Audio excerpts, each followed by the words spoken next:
Assalamualaikum warahmatullahi wabarakatuh. Selamat pagi, selamat siang, selamat sore, atau selamat malam buat semuanya. Di video kali ini merupakan lanjutan dari modul yang sempat lama terhenti mengenai pemodelan hidrodinamika untuk arus dan gelombang laut. Di video terakhir yang mungkin hampir beberapa bulan yang lalu,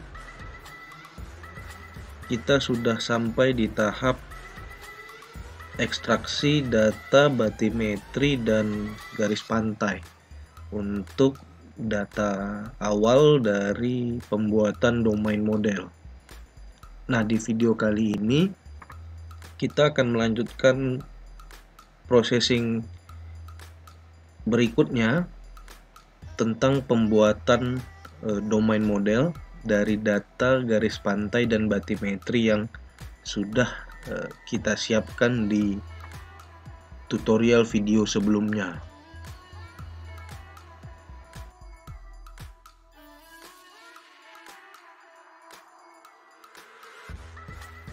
Jadi kali ini kita akan buat domain modelnya.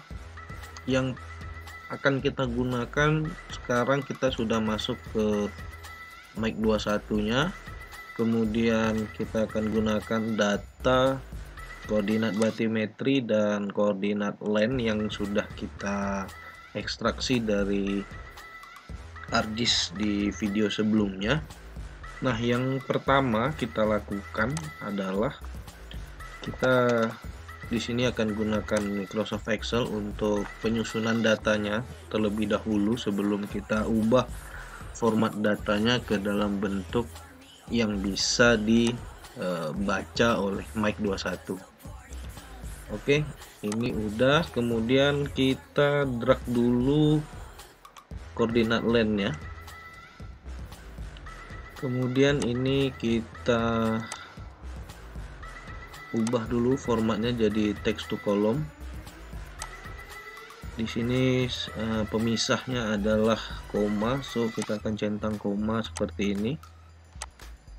Oke, kemudian untuk land atau garis pantainya kita gunakan point X dan point Y aja. Di sini kemudian kita kopikan ke Excel yang ini. Ini udah kita bisa hapus atau kita tutup aja. Nah, di sini di kolom C kita kasih kode 1. Jadi kode 1 ini untuk menandakan atau menunjukkan bahwa ini adalah garis pantai. Jadi nanti dari mic dia akan baca kode ini sebagai tanda ini adalah data garis pantai. Kemudian kita buka sheet kedua. Di sheet kedua ini kita isi dengan data batimetri kita, ya, koordinat batimetri. Ini kita drag lagi seperti yang garis pantai tadi. Kemudian kita lakukan hal yang sama. Kita pisahkan datanya. Di sini juga koma, lalu next dan finish. Nah, ini kita ambil dulu data point X dan point Y. Kita kopikan di sini. Kemudian kita copy data grid code ini sebagai data kedalaman perairannya atau batimetrinya. Yang ini kita bisa hapus. Di sini kita beri kode 3. Nah, kalau kode 3 ini untuk kedalaman perairan atau batimetri. Kemudian kita pindah ke sheet 1. Di sini kita save as dulu. Kita bisa F12 atau kita bisa file kemudian save as. Di sini kita simpan dengan nama, sebelumnya kita cari lokasi penyimpanan data kita. Di sini kita beri nama garis pantai. Lalu formatnya kita ubah ke teks atau tab delimited. Kita save. Ini oke kan aja. Kemudian kita pindah ke sheet 2. Ini juga kita save as. Kita beri nama bathymetry model. Formatnya sama, teks. Oke. Nah, yang ini kita bisa close aja. Kemudian kita bisa lihat datanya. Ini dia bathymetry model dan garis pantai. Mana dia? Nah, ini. Nah, biar datanya nggak berserakan dan nggak pusing mencarinya, kita pindahkan data bathymetry model dan garis pantai ini ke folder model yang sudah kita buat sebelumnya. Kemudian di sini kita beri folder baru namanya XYZ sesuai dengan ekstensi atau format data garis pantai dan bathymetry untuk model mic. Kita paste di sini, kita cek dulu datanya. Ini oke, ini datanya. Kemudian yang ini data bathymetry. Lalu kita rubah ekstensi txt ini menjadi XYZ. Nah, kalau laptop atau PC kawan-kawan tidak menampilkan ekstensi, kalian tinggal view di sini, lalu show, kemudian file name extensionnya dicentang. Kalau di Windows 7 atau 10 sama juga di bagian view. Nanti tinggal lihat di bagian sini ada 3 pilihan seperti ini, ya. Tinggal pilih file name extension, maka nanti ekstensi nama dari format filenya akan muncul. Lalu di sini kita rename dulu. Kita ganti dengan XYZ. Nah, titik di sini jangan dihilangkan. Jadi dia formatnya .xyz seperti ini. Lalu di bagian garis pantai gitu juga kita ganti formatnya menjadi XYZ. Oke, nah dengan begini kita sudah punya data awal untuk pembuatan domain model. Oke.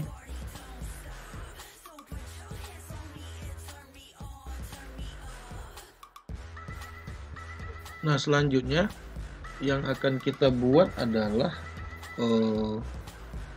domain modelnya menggunakan mic 21 dengan modul mesh generator.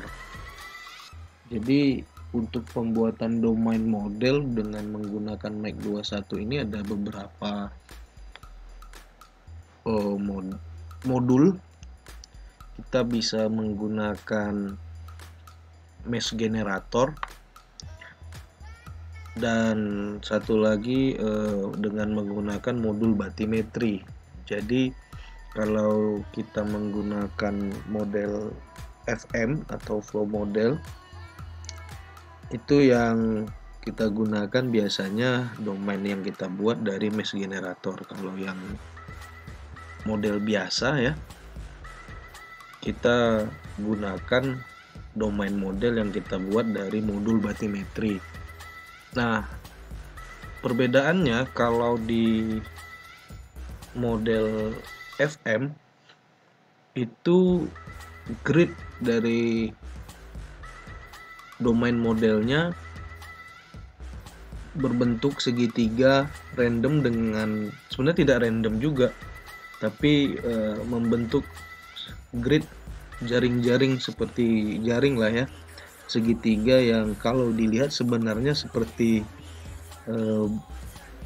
berantakan atau acak, karena dia bergantung dari notch atau titik dari setiap sel dari garis pantai maupun area model di lautnya.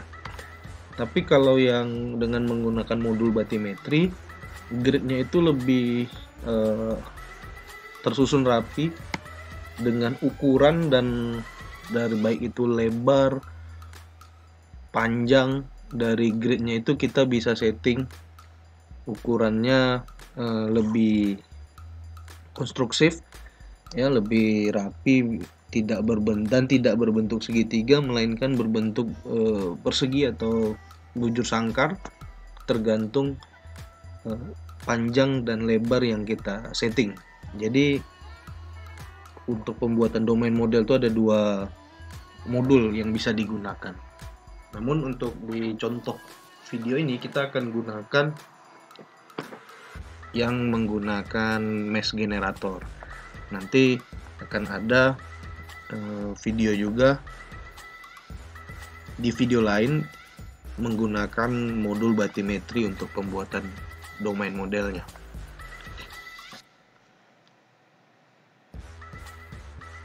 Oke, pertama kita buka dulu software Mic 21-nya. Kemudian kita bisa Ctrl N atau dengan new di sini. Kemudian kita pilih Mic 0. Kalau tampilan kawan-kawan tidak seperti ini, bisa diganti seperti ini. Kalau biasanya tampilan awal seperti ini.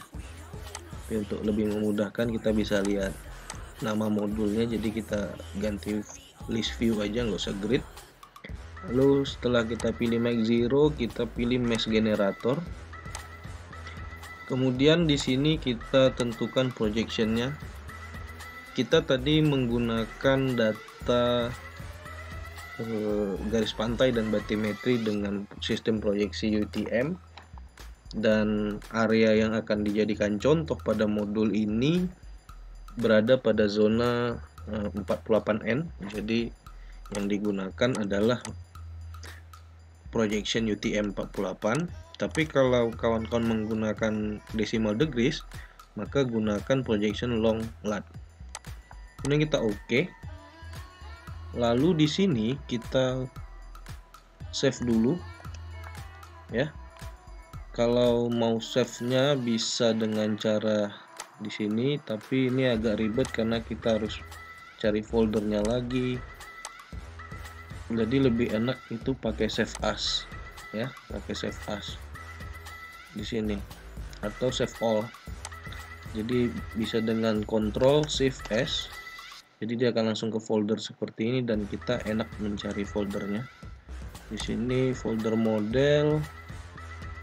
Nah, ini ada folder mesh yang udah saya siapkan. Di copy aja linknya ke sini. Kemudian kita bisa langsung masuk ke foldernya. Di sini, di folder MDF karena ini formatnya MDF mesh generator ini. Nah, ini udah ada contoh satu, saya replace aja ini. Oke, sudah tersave.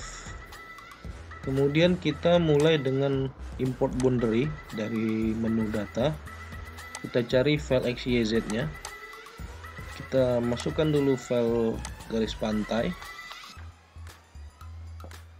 Di sini kita pilih XY connectivity. Ini add all vertex to one arch. Projectionnya disesuaikan karena dengan lokasi kawan-kawan masing-masing ya. Klik OK, maka akan muncul notifikasi seperti ini. Nah, ini muncul domain modelnya dari yang sudah kita siapkan sebelumnya. Oke. Nah, di sini kita perlu melakukan beberapa editing. Jadi editing di mesh generator ini akan sangat berpengaruh terhadap hasil running modelnya nanti. Mulai dari kecepatan running model, walaupun itu juga bergantung dengan spek dari laptop atau PC yang digunakan. Kemudian kedetailan hasil modelnya dan ya keberhasilan running model itu sendiri, karena biasanya kalau kita tidak teliti dalam mendesain atau melakukan pembuatan domain model ini, kemungkinan besar cenderung model tersebut akan abnormal ketika dicoba running prosesnya, karena basicnya model ini akan running di area yang akan kita buat di mesh generator ini.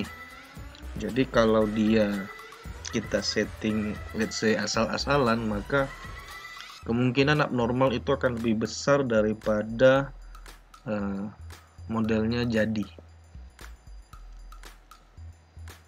Nah, yang pertama untuk diketahui di mic 21 ini, kalau untuk domain model yang kita buat di mesh generator, kita mengenal untuk yang warna merah ini, titik-titik ini, kalau kita scroll, nah ini namanya nodes ya, nodes. Sorry, ini namanya vertex ya, titik ini warna merah ini. Terus kalau yang biru, nah yang biru ini namanya nodes. Jadi perbedaannya apa? Sorry, sebelum itu, kalau yang hijau ini namanya arc ya, garis ini arcnya ya, ini arc. Kemudian ini yang merah itu vertex, yang biru ini nodes. Jadi apa perbedaan antara vertex dan nodes ini? Simpelnya, vertex dan nodes ini menjadi titik batas konektivitas atau hubungan antar arc yang hijau ini, seperti itu. Jadi pembatasnya itu adalah nodes ini yang biru. Ketika satu arc ini dibatasi dengan dua nodes seperti ini, maka saat kita memilih arc yang ini, maka arc yang lain tidak akan saling berhubungan.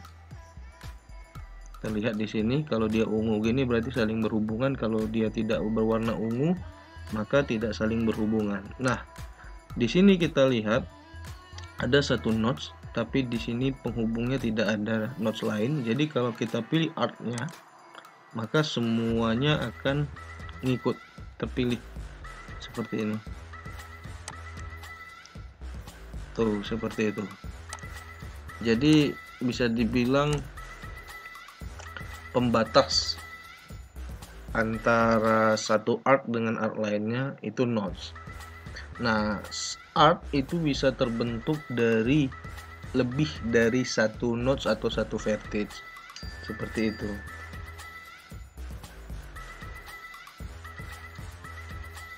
Oke,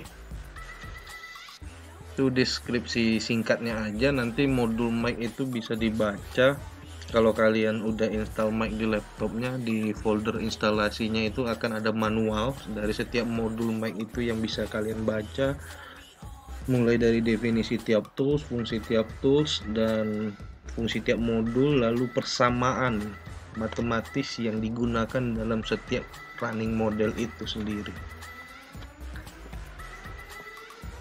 Kemudian hal berikutnya, kenapa areanya seperti ini? Pertama, sebenarnya yang dibutuhkan itu hanya garis pantai dan batimetri. Artinya kita cuma butuh ini yang merah ini adalah bentukan garis pantainya. Dan nanti di sini ada data batimetri. Namun kenapa di sini sudah ada kotak seperti ini? Ini sebenarnya tidak wajib, tapi biasanya kalau saya buat model, saya langsung buat di situ cropping area of interestnya langsung seluas area yang ingin dimodelkan. Supaya apa? Supaya kita di sini nggak repot-repot membuat area model lagi. Let's say seperti ini. Jadi kalau misalkan kita hanya punya garis pantai seperti ini, kita akan membuat drawing arc lagi di sini. Kita beri nodes seperti ini, misalkan. Lalu kita tarik garis ke sini, kemudian dihubungkan. Jadi anggaplah seperti ini ya area modelnya. Nah, ini kita hubungkan seperti ini, dihubungkan lagi seperti ini. Jadi dia nggak rapi, cuma masalah kerapian aja di sini sebenarnya. Gitu. Jadi itulah kenapa saya cenderung membuat domain model dari ArcGIS itu langsung dengan area modelnya sekalian, supaya lebih enak aja, lebih rapi aja domain modelnya nanti. Oke. Nah, tahap pertama kita tentukan batas area modelnya terlebih dahulu. Oke. Untuk tiap boundary-nya ini kita ubah terlebih dahulu menjadi nodes vertex-nya, termasuk nodes termasuk vertex yang berbatasan atau bersinggungan langsung dengan batas garis pantainya.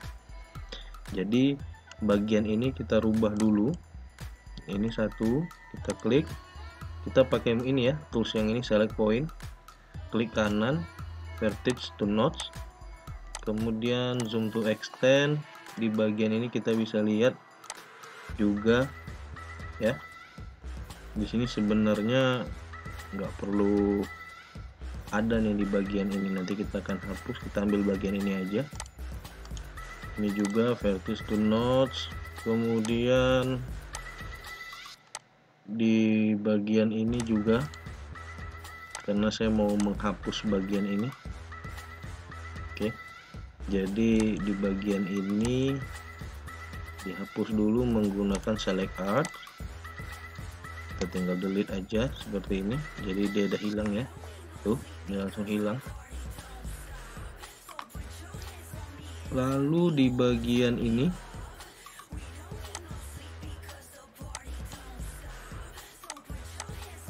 kita ubah jadi vertex to nodes juga.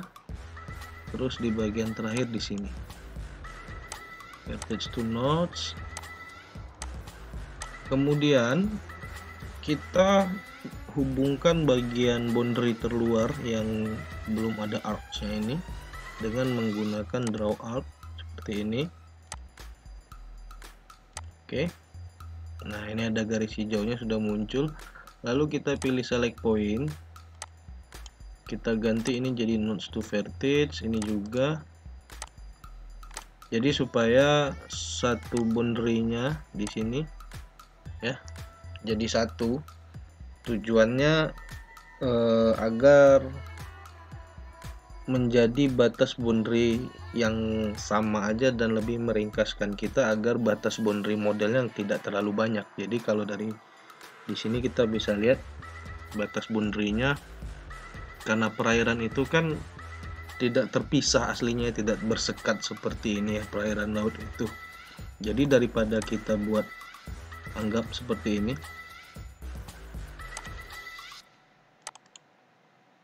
nah terus yang ini juga kita ganti jadi nodes lagi. Jadi kalau seperti ini nanti deskripsi modelnya adalah ini jadi batas kiri atau timur, sorry batas baratnya nih, atas jadi batas utara, ini jadi batas timur. Begitu juga di bagian ini nanti. Nah sementara kan sejatinya perairan laut itu kan tidak bersekat seperti ini ya. Jadi artinya segala masukan dari laut ke arah pantai dari segala arah penjuru yang di bagian laut itu akan memiliki pengaruh yang hampir serupa seperti itu. Jadi kita tidak perlu kasih sekatnya seperti yang saya contohkan di sini, maka boundary modelnya ini akan kita jadikan satu aja seperti itu. Oke, jadi dia akan satu gini seperti ini. Jadi kita hanya punya dua boundary model bagian batas terbukanya atau bagian perairannya. Dengan catatan kita harus tahu bahwa di bagian luar area model kita ini itu adalah laut terbuka atau perairan deh, bukan daratan seperti itu. Kalau daratan maka kita tidak bisa berikan batasan yang bergabung seperti ini karena pengaruhnya nanti akan beda seperti itu. Nah berhubung lokasi contoh dari modul ini adalah area laut di bagian sini dan di bawahnya, maka di modul ini saya jadikan satu aja boundary-nya sehingga kita punya dua boundary di sini. Oke, nah itu.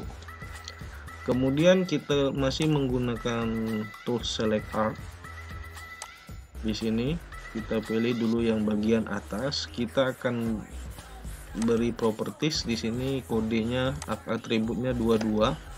Ini untuk kode bagian boundary bagian atas, dan boundary bagian bawah kita beri kode 33. Oke, ini kodenya untuk boundary ya. Untuk kode boundary itu dari 22 sampai 99 kalau untuk di mic. Kemudian kalau untuk kita membuat model perairan sungai atau di mulut sungai, itu kita akan pakai kode 11 seperti itu. Oke, nah ini udah kita buat. Selanjutnya kita akan, tahapan ini sebenarnya bisa dilakukan bisa tidak, yaitu tahapan untuk distribusi vertex-nya. Distribusi vertex itu apa? Jadi kalau kita pakai titik default dari data,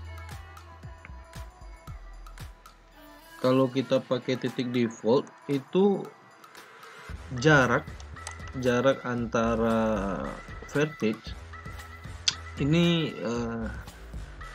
tidak beraturan jaraknya nih. Oke.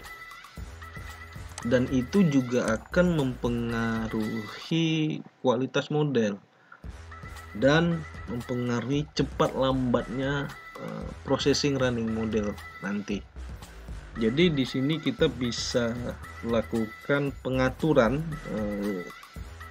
jarak antara vertex dengan cara dua metode. Pertama, mengatur jumlah atau menentukan jumlah vertex-nya. Yang kedua, mengatur jarak antar vertex, seperti itu. Caranya, pertama kita klik di sini menggunakan tool select art. Kita pilih dulu yang bagian ini ya, contoh bagian ini. Kita klik kanan lalu redistribute vertex. Nah di sini disinilah juga keuntungannya kenapa pakai UTM. Jadi kalau kita pakai UTM kan satuan koordinat itu akan berubah menjadi satuan jarak ya. Jadi kita bisa gunakan ini di sini, distance-nya itu dalam satuan jarak, bukan satuan derajat. Kalau kita set di sini 100 ya, artinya jarak antar titik ini 100 meter. So ketika kita klik OK, dia akan berubah seperti ini. Jadi jarak antar titik ini sekarang adalah 100 ya. Antara ini ke sini, ini ke sini, itu jaraknya 100. Namun perlu diperhatikan adalah ketika kita merubah jaraknya pastikan tidak merubah atau perubahan bentuk aslinya tidak terlalu signifikan. Contoh seperti ini ya. Ini garis pantai kenapa bersiku-siku begini, karena ini ada pemukiman, tergantung SHP-nya juga. Nah kalau kita rubah dengan 100 seperti ini ya, ketika kita klik OK, nah kita bisa lihat sangat kontras sekali perubahan posisi garisnya, garis pantainya. Maka kita bisa lakukan dengan cara mungkin dengan mengurangi jumlah jarak, misalnya dengan 75. Kita lihat apakah kalau 75 bentukannya semakin aneh atau tidak, atau semakin jauh dari bentuk aslinya. Nah kalau ternyata masih juga tidak terlalu signifikan perubahannya, kita kecilkan lagi misalkan ke 45. Nah kalau 45 seperti ini jadinya ya. Kita bisa Ctrl Z, Ctrl Y dulu, lihat seperti ini. Misalkan kita turunkan jadi 25. Nah bentukannya jadi masih cukup signifikan, tapi tidak terlalu mencolok perubahannya. Tapi kalau dirasa masih terlalu mencolok, kembali dikecilkan lagi aja. Nah, misalkan begini, pakai 10. Nah, ini kan walaupun kita lihat cukup jauh ya perubahannya, tapi masih meninggalkan mayoritas bentukan aslinya. Oke, seperti ini. Kalau kita ganti 5 lagi, nah ini terlalu mencolok juga, bentukannya malah jadi berlekuk-lekuk. Itu kalau kita rubah jarak dari setiap vertex. Tapi kalau mau kita rubah jumlah, maka dalam satu domain ini akan menjadi sejumlah titik, akan dibentuk dari titik yang kita tentukan. Jadi misalkan di sini untuk satu domain ini saya akan gunakan 1000 vertex misalnya. Oke. Nah, jadi kalau dilihat dari sini, jadi untuk satu area ini ada 1000 vertex di dalamnya. Seperti itu. Tinggal kita kalau misalkan mau ganti, kita ganti 100 misalnya. Nah, kita bisa lihat ini ada 100 titik ya. Ada 100 titik. Jadi itu model beberapa model untuk merapikan vertex atau boundary dari garis pantai. Jadi tergantung kawan-kawan semua mau pakai yang mana, dengan jarak atau jumlah. Kalau untuk area seluas ini, saran saya sih lebih bagus gunakan jarak. Ya, gunakan jarak. Kenapa? Karena ngesetnya lebih enak ketimbang menggunakan jumlah vertex. Soalnya di sini saya pakai 75. Oke. Dan saya asumsikan ini masih menyerupai bentuk asli, bentuk awal ya. Yang di sini saya akan pakai 50 karena ini untuk contoh, jadi tidak terlalu mendetail. Oke, dah di sini kita bisa lihat. Nah, ini batasannya kalau kita cek lagi ini masih keluar. Di sini saya akan ganti dulu, vertexnya ada di sini. Kemudian nodes yang ini saya akan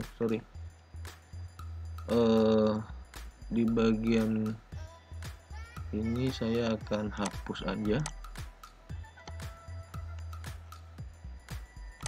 Oke, kemudian ini akan saya sambung ulang ke sini, lalu di bagian ini saya ganti jadi vertex to nodes, nodes to vertex. Kemudian propertiesnya oke, nggak berubah. Oke, ini sudah.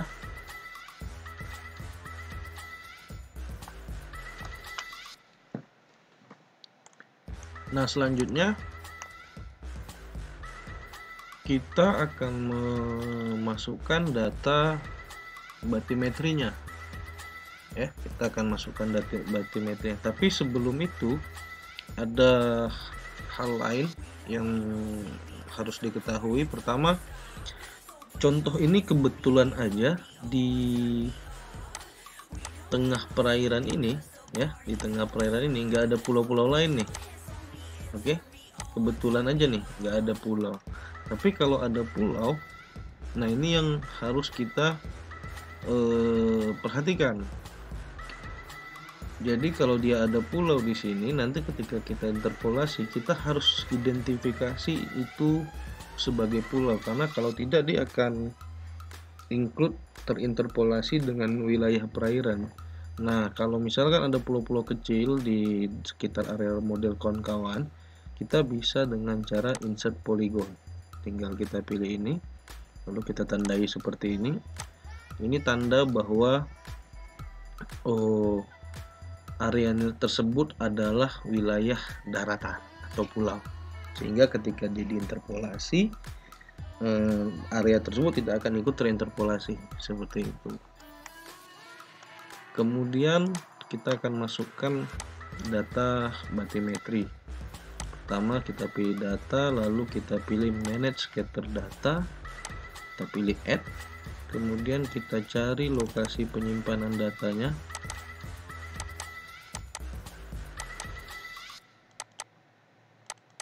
Nah ini bathymetry, terus di sini convert formnya kita lihat, karena kita pakai data UTM maka ini kita pilih WGS yang ini, tapi kalau data bathymetry-nya long LAT kita pilih ini. Oke. Nah karena kita pakai UTM, kita pilih UTM, ini open. Kita untuk lihat datanya masuk apa tidak tinggal klik apply, maka akan muncul titik-titik seperti ini. Ini titik bathymetry kita sesuai koordinatnya. Kita bisa zoom ini. Udah, lalu kita close.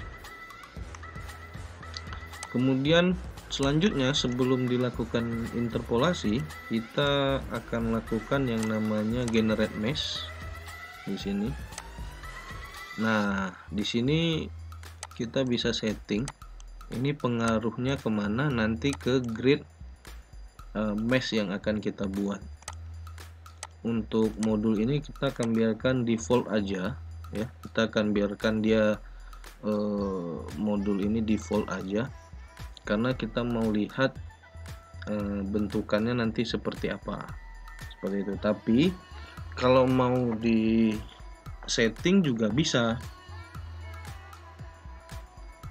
Nah, jadi ini kita biarkan default untuk contoh aja ya. Sebenarnya kalau untuk detailnya lagi kita bisa atur ini, mulai dari elemen grid meshnya, bahkan sudut terkecil dari grid elemennya ya. Nah di sini kita generate aja langsung. Nah akan muncul grid seperti ini nih, segitiga seperti ini. Ini akan dia saling berhubungan ya, saling terkoneksi antar segitiga ini, antar grid ini, sesuai dengan vertex yang ada di area model kita ya. Jadi dia saling berhubungan seperti ini. Ini kita bisa tandai, bisa tidak sih kalau yang di sini, karena ini batas di luar ya. Jadi sebenarnya nggak ditandai pun nggak apa-apa. Kemudian kita pilih mesh, lalu interpolate. Di sini kita tinggal start aja sampai muncul tampilan seperti ini. Oke. Nah ini kita bisa save, lalu kita export meshnya ya. Kita bisa export meshnya seperti ini, lalu kita pilih di sini, kita masuk ke folder mesh. Nah ini udah ada, saya replace aja. Oke, seperti ini. Maka kalau kita lihat hasilnya, nanti hasil pembuatan domain model kita adalah seperti ini. Nah ini dia untuk domain modelnya berdasarkan data kedalaman yang kita miliki. Jadi kita bisa lihat seperti ini bentukan dari domain modelnya. Oke, untuk video kali ini cukup sampai di sini dulu. Video selanjutnya kita akan membuat setup model ya. Kita akan membuat setup model arus, kemudian nanti setelah jadi kita akan membuat model gelombang juga. Sebelum masuk ke setup model nanti akan ada pembuatan data pasang surut menggunakan domain model. Kalau yang pertama itu kita membuat data pasang surut untuk satu titik saja atau satu lokasi. Namun di modul selanjutnya kita akan buat berdasarkan domain modelnya. Untuk apa? Untuk menjadi salah satu data inputan modelnya, yang mana seperti kita ketahui bahwa pasang surut itu sangat mempengaruhi atau memberikan pengaruh terhadap pola arus di suatu perairan. Jadi sebelum kita masuk ke setup model, kita akan membuat kita akan membuat prediksi pasang surut menggunakan domain model yang telah kita buat di video kali ini. Baik, itu aja untuk modul kali ini. Terima kasih buat semuanya yang sudah menyaksikan video tutorial pembuatan model yang saya buat. Semoga bermanfaat. Assalamualaikum warahmatullahi wabarakatuh.